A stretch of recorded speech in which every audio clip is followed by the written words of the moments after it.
Hello everyone, আমার নতুন একটি ব্লগে আপনাদের সবাইকে অনেক অনেক স্বাগত। আশা করি সবাই খুব ভালো আছেন, সুস্থ আছেন। আজ শনিবার, সকাল এখনই 9:30 মতো বাজে। আজ প্রচন্ড পরিমাণে হাওয়া আর মেঘের গর্জন শুনতে পাওয়া যাচ্ছে। বৃষ্টি বোধহয় এক্ষুনি নামলো বলে আমি আমার পুদিনা গাছগুলোকে একটু সাইড করে রাখলাম। এই যে দেখতে পাচ্ছেন মেঘের অবস্থাটা একবার। একে তো শীতকাল, তারপর আবার বৃষ্টি ভালো লাগে না। এখন তো জানেন তাড়াতাড়ি সন্ধ্যে হয়ে যায়, কোথাও যাওয়াও যায় না সেভাবে। তারপর আবার সকাল থেকে বৃষ্টি নেমেছে, ভাবুন একবার। যাই হোক, অগত্যা খাওয়া দাওয়া ছাড়া আমাদের আজকে আর কিছু কাজ নেই। আজ অনেকদিন পর আমি একটা ডেলি ব্লগ নিয়ে এসেছি, কারণ সামার ভ্যাকেশনের ট্রাভেল ব্লগগুলি আমি এখনো শেষ করতে পারছি না। এতটাই ব্যস্ত হয়ে গেছি, কোনো কিছু এডিট করা হয়ে উঠছে না আমার। আর এদিকে মোবাইলে ভিডিওর পাহাড় জমে রয়েছে। আমি অনেক দেরি করেই ভিডিওগুলো আপলোড করছি, আপনাদেরকে দেখার অনুরোধ রইল।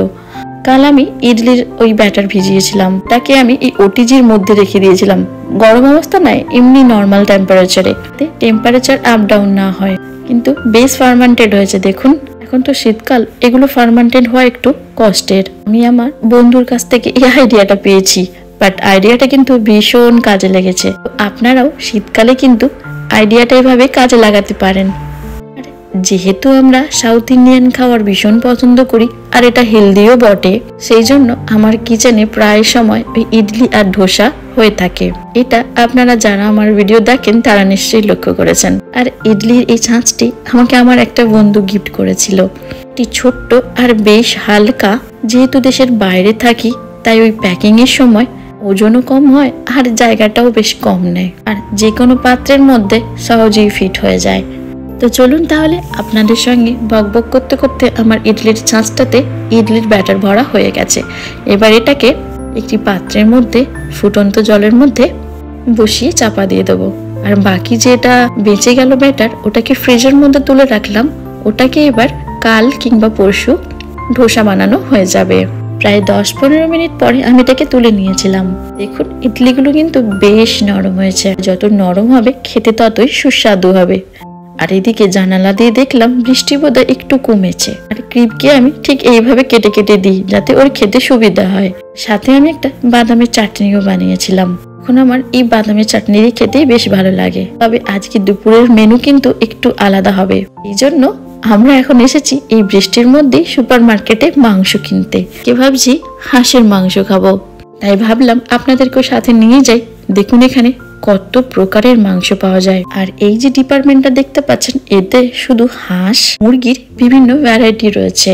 আর এর নিচে রয়েছে ওইসব মাংস দিয়েই তৈরি সসেজ, কাটলেট, মিট বল আর বার্গারের জন্য তৈরি জিনিসপত্র। এখানে এই বড় মুরগিটি দেখতে পাচ্ছেন, এখানে লেখা রয়েছে এটিতে কোনো প্রকার অ্যান্টিবায়োটিক প্রয়োগ করা হয়নি, এটা স্লো প্রসেস ভাবেই বড় করা হয়েছে। আর যে দেখতে পাচ্ছেন পোলো বলে লেখা রয়েছে, ইতালি ভাষায় পোলো মানে মুরগি। মুরগির সমস্ত ভ্যারাইটিস রয়েছে, মশলাপত্র দিয়ে ম্যারিনেট করা রয়েছে, কাবাবের আকারে রয়েছে এবং স্টিকের আকারে রয়েছে। এরা টার্কিও রয়েছে, রাজহাঁস রয়েছে, গ্যালিনা নামক মুরগিও রয়েছে। সমস্ত জিনিসের ফিলেট, থাই, বোনলেস মাংস, কিমার আকারে করা সমস্ত কিছুই রয়েছে। এবার দামটা বলে দিই। এই যে গোটা মুরগিটি দেখতে পাচ্ছেন, এর 1 কিলোর দাম 5 ইউরো 13 সেন্ট। ভারতীয় টাকার মূল্য অনুসারে 500 টাকার মতো। আর এই গোটা মুরগির কিলো 4.90 ইউরো। সমস্ত জিনিসের দাম সমান নয়, বোনলেস মাংসের দাম একটু বেশি। এখানে বোনলেস মাংসই বেশি পছন্দ করেন সবাই। আমরা বিশেষ করে গোটা মুরগিটা নিয়ে যাই, একটু দামও কম হয় আর একটু অ্যামাউন্টও বেশি, আমরা বাড়িতে কেটে নিই। বোনলেস মাংসের দাম 9 ইউরো 90 সেন্ট পার কিলো, প্রায় ওই 850 থেকে 900 টাকার মতো। এই যে দেখুন এখানে 845 গ্রাম মাংসের দাম 8 ইউরো 37 সেন্ট, প্রায় ওই 750 টাকার মতো। শুধুমাত্র লেগ পিসের দাম কিন্তু কম, 4.50 ইউরো পার কিলো। আর মুরগির সমস্ত মাংসের দাম সমান নয়, বোনলেস মাংসের দাম আলাদা, থাই পিসের দাম আলাদা। যাই হোক, এখানটায় যে সমস্ত জিনিসপত্র দেখতে পাচ্ছেন এগুলি হলো রেডি টু কুক। যে লেখা রয়েছে প্রন্টিদা পোচেরে, মানে একদম রেডি করা রয়েছে, যেগুলি একদম বেক করে সঙ্গে সঙ্গে খাওয়া যায়। আর এই যে উপরে নামটি দেখতে পাচ্ছেন কোনিগ্লিও, মানে খরগোশ, খরগোশের মাংস এখানে পাওয়া যায়। এছাড়া একদম ছোট মুরগি, পায়রার মাংসও পাওয়া যায়। তাছাড়া গরু, ভেড়া, ছাগল, শূকর এসব তো রয়েছে। তবে এখানে বাফালো বা ষাঁড়ের মাংস কিন্তু খুব পাওয়া যায়। এখানে এই সুপার মার্কেটে বিশেষ করে মাটনটা খুব কম পাওয়া যায়, তবে বাইরে শুধুমাত্র অনেক মাংসের দোকান রয়েছে, সেখান থেকে মাটন অনায়াসেই পাওয়া যায়। সুইনো বলে লেখা রয়েছে, এটাই হলো শুকরের মাংস। মাত্র শুকরের মাংস এখানে নেই, এখানে রয়েছে ল্যাম্ব, শিপ আর গোটো। এই যে অ্যানেলো মানে ল্যাম্ব, তো এর কেজি হলো 14.99 ইউরো, মানে ওই 1335 টাকার মতো। ওটাই আমরা মাঝে মাঝে নিয়ে যাই, ওজনে প্রায় ওই 500-600 মতো থাকে, আর দাম পড়ে ওই 7 থেকে 8 ইউরোর মতো, মানে ওই 700-800 টাকা লেগে যায়। এখানে রয়েছে সমস্ত স্টেক, ডাক স্টেকও রয়েছে, ল্যাম্ব স্টেকও রয়েছে। পুরো ডিপার্টমেন্টটা দেখেছেন, প্রচুর লম্বা। সুপারমার্কেটের এই পাশটা চারদিক জুড়ে শুধু বিভিন্ন ধরনের মাংসই পাওয়া যায়, মিন, স্যালামি এসব তো রয়েছে।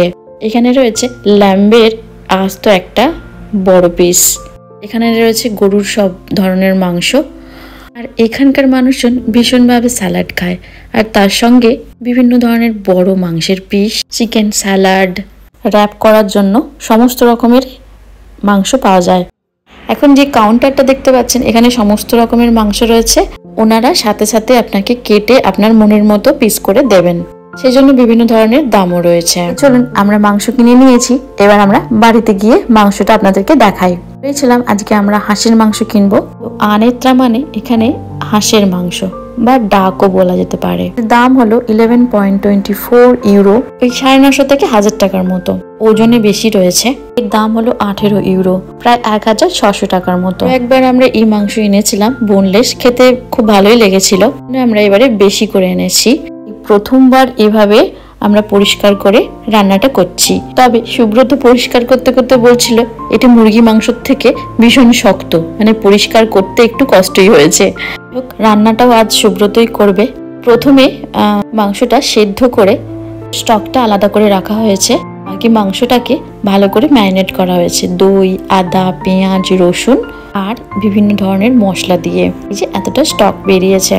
প্রথমবার আমরা এভাবে দেশি স্টাইলে ডাকের মাংস খাবো। তো মাংস তো অলরেডি সেদ্ধ হয়ে গিয়েছিল, তারপর কড়াইতে ওই হিং দিয়ে পানমৌরি, কাঁচা লঙ্কা কুচি, সমস্ত রকমের গোটা গরম মশলা দিয়ে কিছুক্ষণ নেড়ে চেড়ে মাংসটাকে ওর মধ্যে ঢেলে দিয়েছিল। ও হ্যাঁ, ওর মধ্যে আবার একটু শুকনো লঙ্কাকেও কেটে কুচি কুচি করে দিয়ে দিয়েছিল। তারপরে সমস্ত ম্যারিনেট করা মাংস আর মশলাটাকে দিয়ে খুব করে কষিয়ে নিয়েছিল। তবে ম্যারিনেট করে রেখেছিল প্রায় 45 মিনিটের মতো। তারপর একটু কষানো হওয়ার পরেই ওই মাংসের স্টকটাকে ঢেলে দিয়েছিল। রান্নাটা যেহেতু আমরা প্রেসার কুকারে করছিলাম, তো প্রেসার কুকারে প্রায় 25 মিনিটের মতো সেদ্ধ হতে দিয়েছিলাম। আজ আমরা একটুখানি ভাত করেছি, সাথে আমরা লুচি খাবো। ওয়েদারটাও ভীষণ ঠান্ডা, তার মধ্যে বৃষ্টি, তাই লুচি আর ডাকের মাংস একদম জমে যায়। সুব্রত যেহেতু মাংস করেছে, তো লুচি ডিপার্টমেন্ট আমারই, আর আমি আধ ঘন্টা আগে থেকেই আটা মেখে রেখেছিলাম লুচির জন্য। ওইদিকে তেল গরম করতে দিয়েছি, লুচিগুলো পট পট করে ভেজে নেব। আর গ্রেভির জন্য একটা ছোট্ট প্রেসার কুকারে লঙ্কা ছাড়া কিছু কম মশলা দিয়ে ওই ডাকের মাংস রান্না করেছিলাম। যারা লুচি বেলেন, এই লুচি ফোলা দেখলেই তাদের মনে হয় লুচি বেলাটা সার্থক হয়েছে, কি তাই তো? আমিও যখন এই লুচি বেলি, যখন ফুলে যায় লুচি, তো দেখে মনটা খুশি হয়ে যায়। আর জানেন তো, প্রায় সব লুচিগুলি ফুলেছে, আর সেটা দেখেই আমি আরো খুশি হয়ে গেছি। তো চলুন, আপনাদের সঙ্গে বকবক করতে করতে আমার লুচি ভাজা প্রায় শেষের দিকে। এবারে চলুন মাংসটা খুলে দেখি কেমন হয়েছে। বাহ, কালারটা কিন্তু দারুণ এসেছে, তাই না?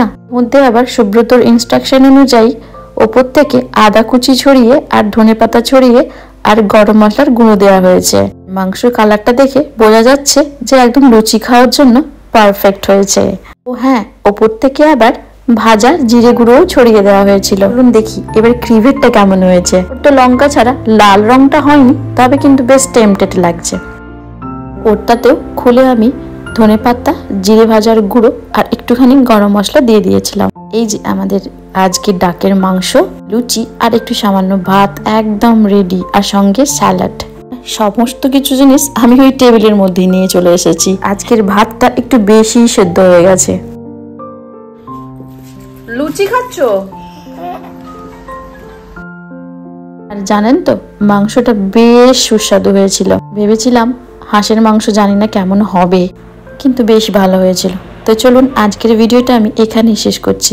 দেখা হচ্ছে পরবর্তী একটি নতুন ব্লগে। সবাই খুব ভালো থাকবেন, সুস্থ থাকবেন, আর যদি ভিডিওটি ভালো লাগে তাহলে প্লিজ সাবস্ক্রাইব করবেন, লাইক, কমেন্ট এবং শেয়ার করতে ভুলবেন না।